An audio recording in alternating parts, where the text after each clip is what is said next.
আর যাতে ব্যারাকপুর শিল্পাঞ্চলে কোনো রকম ভোট পরবর্তী হিংসা না হয় সেই কারণে ভিন্ন জায়গাতে টোটো করে প্রচার শুরু করেছে। এই প্রচার থেকে সবাইকে শান্ত থাকার বার্তা দেওয়া হয়েছে, কিন্তু এই প্রচার করে কি হিংসা কমানো যাবে এই নিয়ে প্রশ্ন উঠতে শুরু করেছে। বিজেপির তরফ থেকে বলা হচ্ছে প্রতিদিনই বিজেপি কর্মীদের মারধর করা হচ্ছে, বাড়ি ভাঙচুর করা হচ্ছে, আর টোটো করে বিভিন্ন জায়গাতেই প্রচার করা হচ্ছে। এটা লোক দেখানো, লোক দেখাতেই প্রচার। ভাটপাড়া শহর তৃণমূল সভাপতি দেবজ্যোতি ঘোষ বলেন, মমতা বন্দ্যোপাধ্যায়ের ওপর বহু মানুষ আস্থা জ্ঞাপন করেছে। এই আনন্দের উচ্ছ্বাসে যেন কোনো রকম শান্তি শৃঙ্খলা বিঘ্নিত না হয় তার জন্যই প্রচার করা হচ্ছে। আমাদের ভাটপাড়ায় খুব দায়িত্ব নিয়ে বলছি, ভাটপাড়ায় কোনো রকম এরকম হিংসার ঘটনা ঘটেনি। যেটা আপনি যদি বলেন কিছু একটু চমকে দেওয়া টাইপের, একটু চোখ দেখানো এরকম হয়েছে, এটা যদি বলেন সাধারণ মানুষও করেছে। কোনো কোনো জায়গায় আমাদের তৃণমূল স্তরের কর্মীও জড়িত থাকতে পারে, অস্বীকার করব না। কারণ ভোটের আগে যে অর্থে এই আগলিবার 400 পার বলে স্লোগান দিয়ে যে থ্রেট, যে ভয়ভীতির সঞ্চার করেছিল ভোটারদের মধ্যে এবং আমাদের তৃণমূল স্তরে আমাদের তৃণমূল কর্মীদের মধ্যে, স্বাভাবিকভাবেই তার একটা রিয়াকশান হওয়াটা খুব স্বাভাবিক। শুধু তাই না, বিশেষ করে ভাটপাড়ায় 2019-এর পর সাংসদ জেতার পর,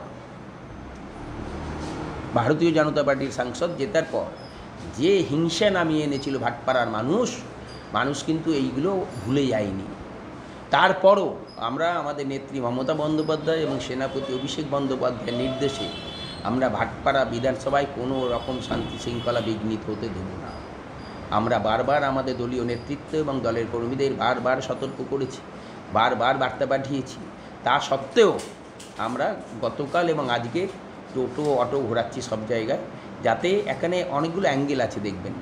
আমরা আমাদের কর্মীদের সংযত করলাম, কিন্তু আপনি যদি দেখেন প্রতিকটা যদি যেখানেই দেখবেন হিংসার গন্ধ পাচ্ছেন, হিংসার ঘটনা ঘটছে, সেখানে ভারতীয় জনতা পার্টির লোক জড়িয়ে আছে। ভারতীয় জনতা পার্টির লোককে মেরে প্রমাণ করতে চাই যে আমি বিজেপি করিনি, আমি তৃণমূলের সঙ্গেই ছিলাম। সেইটাকে আটকাবার জন্যই আমরা কর্মীদের বলছি, কোনোভাবে কোনো রকম হিংসায় কোনো রকম সমর্থন দেওয়া যাবে না, বিরোধিতা করতে হবে, রুখতে হবে, প্রতিরোধ করতে হবে। আমরা বলছি, দেখুন আমাদের যে নীতি, আমাদের দলীয় নীতি, আমাদের সাংসদ পার্থভূমি, তাকে আমাদের যেমনি উনিও ভোট পেয়েছে, আবার ওনাকে কিছু লোক ভোট দেয়নি, কিন্তু উনি সাংসদ সবার।